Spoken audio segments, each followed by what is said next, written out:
নমস্কার বন্ধুরা, আমি সায়নী তোমাদের সবাইকে স্বাগত জানাই লিভিং উইথ সায়নী পরিবারে। বন্ধুরা, সামনেই আসতে চলেছে রামনবমী। রামনবমী হলো ভগবান শ্রী রামের জন্ম উৎসব। চৈত্র মাসের শুক্লপক্ষের নবমী তিথিতে ভগবান শ্রী বিষ্ণুর সপ্তম অবতার শ্রী রামচন্দ্র মাতা কৌশল্যার কোল আলো করে এসেছিলেন এই ধরাধামে। তাই এই উৎসবকে রামনবমী বলা হয়। আবার এই দিনে বসন্ত বা চৈত্র নবরাত্রির সমাপন হয়।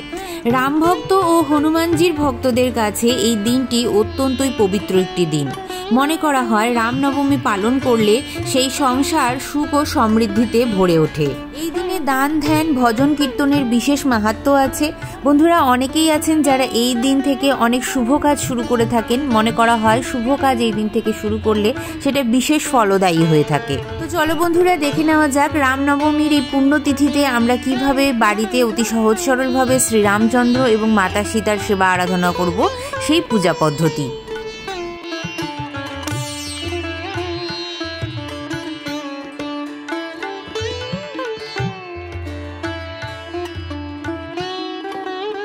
ভগবান শ্রী রামের পুজো মধ্যাহ্নে করা উচিত, তাই মধ্যাহ্নে আমি স্নান সেরে শুদ্ধ বস্ত্রে ঠাকুর মন্দিরে চলে এসেছি। এবার প্রথমেই আমরা আচমন করব। হাতে নিচ্ছি গঙ্গা জল, বলছি কেশবায় নমঃ, মাধবায় নমঃ, ওম শ্রী নারায়ণ নমঃ। এই বলে আমি হাতটিকে আবারও গঙ্গা জল দিয়ে ধুয়ে নিচ্ছি এবং এরপরে আমি বিষ্ণু স্মরণ করে নিচ্ছি। বলছি অপবিত্র পবিত্র বা সর্বাবস্থাঙ্গত পিবা যৎস্বরেত পুণ্ডরীকাক্ষ সবাহ্য অভ্যন্তর সূচি নমসূচি নমসূচি নমসূচি। বন্ধুরা, আচমনের দ্বারা আমরা দেহ এবং মনকে শুদ্ধিকরণ করি। ভগবান শ্রী রামের হরিদ্রা বা হলুদ রঙের যে কোনো জিনিস ভীষণ প্রিয়, তাই জন্য তার আসনটিও আমরা এখানে হলুদ রঙের একটি কাপড়ের দ্বারাই নির্মাণ করেছি।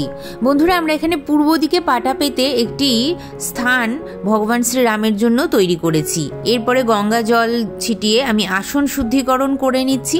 আজকে আমার কাছে যে চিত্রপটটি আছে আমি তার দ্বারাই পূজাবিধি সম্পন্ন করব। দেখো, এখানে রাম দরবারের অর্থাৎ অযোধ্যার যে মন্দিরটি হয়েছে সেই মন্দিরের একটি ছবি এবং 4 জন রামানুজ আর ভক্ত শ্রী হনুমান রয়েছে। তোমাদের কাছে যদি পাথর বা পিতলের কোনো মূর্তি থাকে তাহলে সেই মূর্তিতেও তোমরা শ্রীরামচন্দ্রের পূজাবিধি সম্পন্ন করতে পারো।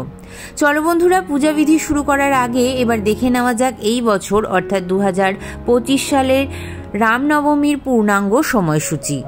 2025 সালে রামনবমী পড়েছে 6 এপ্রিল 2025, বাংলার 23 চৈত্র 1431 রবিবার।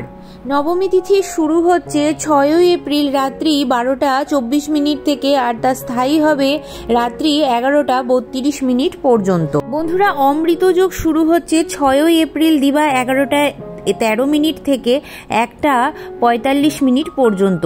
এই সময়ের মধ্যে রামনবমীর পূজা করা সর্বোত্তম বলে মনে করা হচ্ছে। পূজার জন্য কিছু ফুলমালা আমি এখানে সাজিয়ে নিচ্ছি। যদিও আমাদের এখানে খুব একটা ভালো ফুলমালা পাওয়া যায় না, তবুও বন্ধুরা কিছু ফুলমালা জোগাড় করার আমি চেষ্টা করেছি। যেখানে মাতা সীতার প্রিয় ফুল গোলাপ ফুল রাখার চেষ্টা করেছি। আর ভগবান শ্রী রামের এই হলুদ ফুল ছাড়া তো পুজো হয় না। এছাড়াও তোমরা শ্বেতপদ্ম বা লাল পদ্ম পেলে এই দিন নিয়ে নেবে, কেন কি ভগবান শ্রীরামের শ্বেতপদ্ম এবং মাতা সীতার লাল পদ্ম ভীষণ প্রিয়।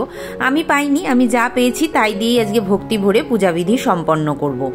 এখানে স্নানের জলটা প্রস্তুত করছি। এখানে আমি পানের যোগ্য কিছুটা জল নিয়েছি, তার মধ্যে একটু অঘরু আর মাতা সীতার অত্যন্ত প্রিয় গোলাপ জল আর ভগবান শ্রীরামের অত্যন্ত প্রিয় শ্বেত চন্দনের গুঁড়ো আমি এখানে মিশিয়ে নিচ্ছি। বন্ধুরা, এর বদলে তোমরা সাদা চন্দনও বেটে নিতে পারো। আর এই ধরনের যদি তোমরা শ্বেত চন্দনের গুঁড়ো কিনতে চাও তাহলে যে কোনো দশকর্মর দোকান থেকে তোমরা কিনে নিতে পারো। এরপর আমরা তুলসীপত্র আর গোলাপ ফুলের পাপড়ি একটু সংযোগ করেছি। জয় শ্রীরাম, জয় শ্রীরাম, জয় শ্রীরাম, এই রাম নাম জপ করতে করতে আমরা ভগবান শ্রীরামকে স্নানের বিধি সম্পন্ন করাচ্ছি। যে কোনো পূজায় অগ্নিকে সাক্ষী ছাড়া হয় না। আমরা অগ্নিদেবকে আবাহন করার জন্য এখানে একটি প্রদীপ সাজিয়ে নিচ্ছি। প্রদীপটি আমি তিলের তেলের সাজাচ্ছি, কেন কি মা সীতাকে লক্ষ্মী স্বরূপা বলা হয় আর দেবী লক্ষ্মীর তিলের তেল ভীষণ প্রিয়। তোমরা যদি তিলের তেল না পাও তাহলে অবশ্যই তোমরা ঘিয়ের প্রদীপ প্রজ্বলিত করতে পারো। অগ্নিদেব আমাদের আবাহনে আমাদের গৃহে এসেছেন, তাই আমি এখানে তাকে ফুলের দ্বারা বরণ করে নিলাম। চন্দনের গন্ধ ভগবান শ্রী রামের ভীষণ প্রিয়, তাই এখানে আমি চন্দনের গন্ধযুক্ত একটি ধূপ প্রজ্বলিত করছি। এখানে আমি অষ্টগন্ধা চন্দন নিয়েছি, তোমরা চাইলে এখানে শ্বেত চন্দনও নিতে পারো। এর দ্বারা আমি তিলকের বিধি সম্পন্ন করব। জয় শ্রীরাম বলতে বলতে আমি ভগবানের ললাটে তিলকের বিধি সম্পন্ন করছি। এছাড়াও ভগবানের অনুজদেরকেও আমি এই অষ্টগন্ধা চন্দনের দ্বারা তিলকের বিধি সম্পন্ন করে নিচ্ছি। বন্ধুরা, তোমাদের কাছে যা আছে, যতটুকুন তোমরা আয়োজন করতে পারছো তাই দিয়েই কিন্তু তোমরা রামনবমীর পূজাবিধি সম্পন্ন করবে। ভগবান শ্রীরাম এমনিতেই খুব দয়াবান, তাই সে তোমার মনের কষ্ট দুঃখ সমস্ত কিছুই বুঝবে এবং তোমাদের যা সংকট আছে তা কিন্তু মোচন হয়ে যাবে। বস্ত্রস্বরূপ একটি মৌলি ধাগা আমি এখানে পরিয়ে দিলাম, আর এখানে গোলাপের গন্ধযুক্ত একটি আতর আমি এই মৌলি ধাগাতে অর্পণ করছি। তোমরা চাইলে এই দিন নতুন শাড়ি ধুতিও ভগবান শ্রীরাম এবং মাতা সীতাকে নিবেদন করতে পারো। যে কোনো পুজোই গণেশ ঠাকুরকে ছাড়া অসম্পূর্ণ, তাই এখানে আমি গণেশ ঠাকুরকে স্থাপন করলাম। কিছুটা অক্ষত আর একটি সুপুরিকে মৌলি সুতো দিয়ে বেঁধে আমি এখানে গণেশ ঠাকুরকে স্থাপন করেছি। উপবীত নিবেদন করছি আমি দুজনকেই। এরপরে মাতা সীতাকে কিছু সাজ শৃঙ্গারের জিনিস অর্থাৎ আলতা সিঁদুর নিবেদন করছি। এখানে যে ফুলগুলি এনেছিলাম তাতে গঙ্গা জল ছিটিয়ে আমি শুদ্ধিকরণ করে নিলাম। বন্ধুরা, এই পুজোতে কিন্তু শ্বেত চন্দনের ব্যবহার হয়, তাই আমি এখানে শ্বেত চন্দন কিছুটা পরিমাণে বেটে নিয়েছি। তোমাদেরকে এবার উপোসের নিয়মটা আমি বলে দিই বন্ধুরা। তোমরা যতক্ষণ রামনবমীর পুজো হবে না ততক্ষণ তোমরা শরবত চা এইটুকুন খেতে পারো। একদম নির্জলা না থাকলেও চলবে, আর কেউ যদি নির্জলা থাকতে চাও তাতেও কোনো অসুবিধা নেই, থেকে করতেই পারো। পুজোর পরে তোমরা লুচি সুজি মিষ্টি এই ধরনের খাবার খেতে পারো, তবে অন্নটা এই দিন কেউ গ্রহণ করো না। এখানে দেখো ভগবান শ্রী রামচন্দ্রের একটি পাও আছে, মানে শ্রীচরণ দেওয়া আছে এই চিত্রপটে, তাই তাতে আমি শ্বেত চন্দন সহযোগে দুটি তুলসী পাতা নিবেদন করে দিচ্ছি। ওম গাং গণেশায় নমো, ওম গাম গণেশায় নমো, ওম গাং গণেশায় নমো এই মন্ত্রটি বলে আমি প্রথম পূজ্যের প্রথমে পুজো করে নিচ্ছি। এরপরে আমি দুর্বা নিবেদন করছি, সেখানেও আমি ওম গাং গণেশায় নমো মন্ত্রটি 3 বার মনে মনে জপ করে নিচ্ছি। ভগবান শ্রী বিষ্ণুর যে কোনো পূজার আগেই লক্ষ্মী স্বরূপা যিনি থাকেন তার পুজো হয়ে থাকে। সীতা মাতাকে প্রণাম জানাচ্ছি, বলছি বন্দে রাম হৃদয় ভজ প্রকাশং আত্মজানকম সত্রিবর্গ পরমানন্দ দায়িনীং ব্রহ্মরূপিণীম এই মন্ত্রটি বলে আমরা সীতা মাতাকে পুষ্পাঞ্জলি দিয়ে নিচ্ছি।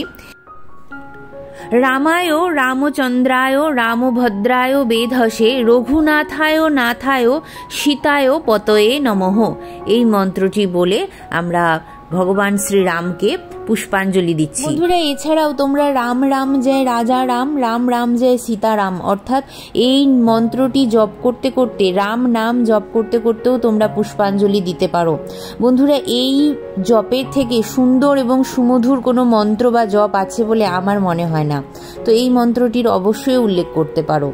এরপরে আমরা ভগবান শ্রী হনুমানকে পুষ্পাঞ্জলি দিচ্ছি, বলছি ওম তেজস্বে নমঃ, ওম হাং হনুমতে নমঃ এই মন্ত্রটি 3 বার উচ্চারণ করে পুষ্পাঞ্জলি আমরা সম্পন্ন করছি। রামানুজদের নামেও আমি এখানে পুষ্প নিবেদন করছি। এরপর যে মন্দিরটি আছে সেটিকেও আমি সুন্দর করে সাজিয়ে নেওয়ার চেষ্টা করছি। বন্ধুরা, এখানে দেখো আমি গোটা ফল হিসাবে নিয়েছি কলা। হলুদ রঙের যে কোনো ফল শ্রীরামচন্দ্রের ভীষণ প্রিয়, আর এই পুজোতে একটি নারকেল, এরকম চূড়া বিশিষ্ট নারকেল রাখতেই হয়, তো তোমরা সেটা রাখবে। এই ফল ছাড়া তোমরা মরশুমি যে কোনো ফল দিতে পারো।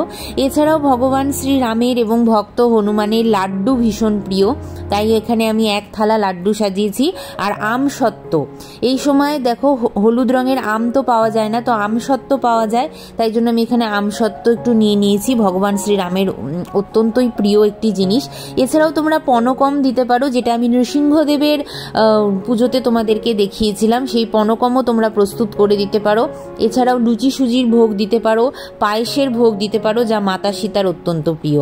তো তোমাদের যেরকম মন চায়, যেরকম সামর্থ্য, সেইভাবেই তোমরা ভগবানকে দিয়ে ভক্তি ভরে পূজা সম্পন্ন করবে।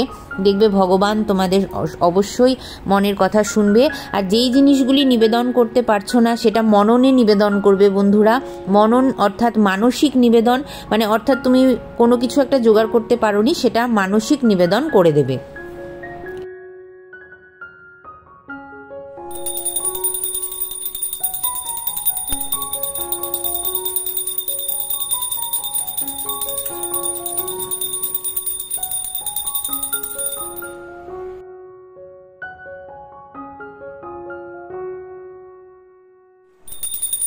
রামনবমীর দিন বা রামচন্দ্রের যে সময় জন্ম হয়েছিল সেই সময় অযোধ্যা সেজে উঠেছিল দীপমালায়। তাই যেখানে যেখানে রামনবমী পালিত হয় সেইখানে প্রদীপ প্রজ্বলনের একটি প্রচলন আছে। যেহেতু নবমী তিথি তাই 9টি প্রদীপ জ্বালানো সর্বোত্তম। আমি এখানে আটার 9টি প্রদীপ নিয়েছি। আমার কোনো ভিডিও আর তাতে আমার মায়ের কোনো হাতের ছোঁয়া থাকবে না, এটা তো হতেই পারে না। আমার মা এখানে দেখো আটার দ্বারা 9টি প্রদীপ তৈরি করে দিয়েছেন। তোমরা যদি 9টি না পারো তাহলে 3টি প্রদীপ বা 5টি প্রদীপও প্রজ্বলিত করতে পারো। আটার না পারলে মাটির প্রদীপ নিয়েও সেট দিয়ে কাজ চালাতে পারো। এটি তুমি মন্দির এবং বাড়ির বিভিন্ন জায়গায় দিতে পারো।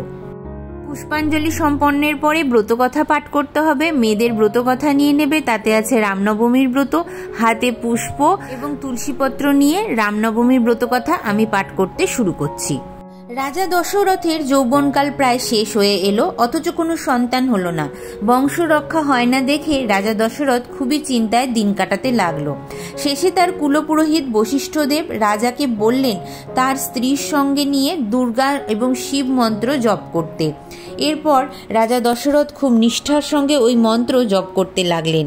রাজা দশরথের নিষ্ঠা ও ভক্তি দেখে স্বয়ং মহাদেব তুষ্ট হয়ে তাকে দর্শন দিলেন।